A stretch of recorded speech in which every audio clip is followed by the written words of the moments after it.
السلام علیکم ورحمۃ اللہ وبرکاتہ۔ آج ترجمہ کریں گے ہم سورہ شمس کا، تو جاتے ہیں پہلے اس کے پس منظر کی طرف۔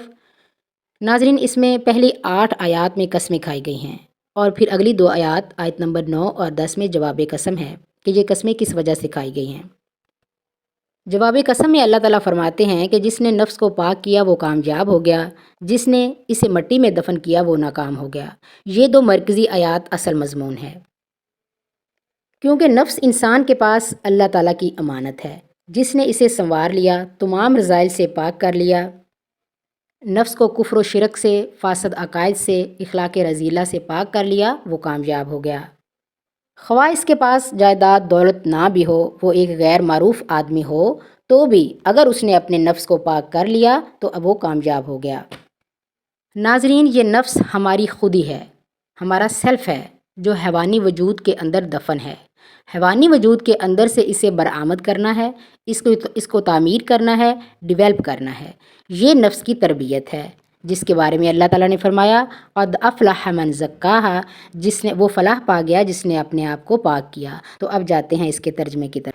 بسم اللہ الرحمن الرحیم، شروع اللہ کے نام سے جو بڑا مہربان نہایت رحم والا ہے۔ والشمس وضحاہا، قسم ہے سورج کی اور اس کی دھوپ کی۔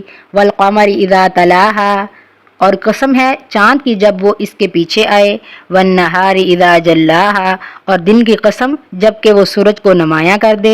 واللیل اذا یغشاہا، اور رات کی قسم جب کہ وہ اسے ڈھانپ لے۔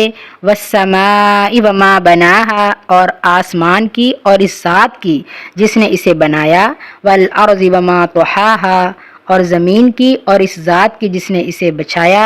ونفس وما سواہا، اور نفس اور اس ذات کی قسم جس نے اسے درست کیا۔ فألہمہا فجورہا وتقواہا، پھر اس کی بدی اور اس کا تقوی اس پر الہام کر دیا۔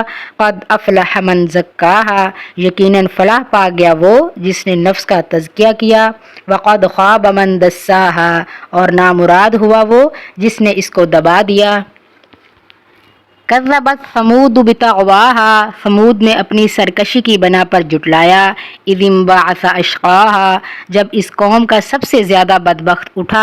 فقال لهم رسول اللہ ناقۃ اللہ وسقیاہا، تو اللہ کے رسول نے انہیں کہا کہ اللہ کی اونٹنی ہے، اس کو پانی پلانا ہے۔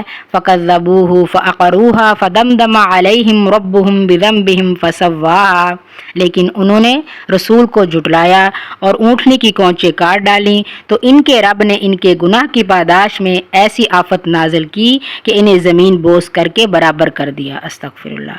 ولا یخاف عقباہا، اور وہ ایسی تباہی کے انجام سے ڈرتا نہیں ہے۔ اللہم تقبل منا۔ السلام علیکم ورحمۃ اللہ وبرکاتہ۔ جزاکم اللہ خیرا۔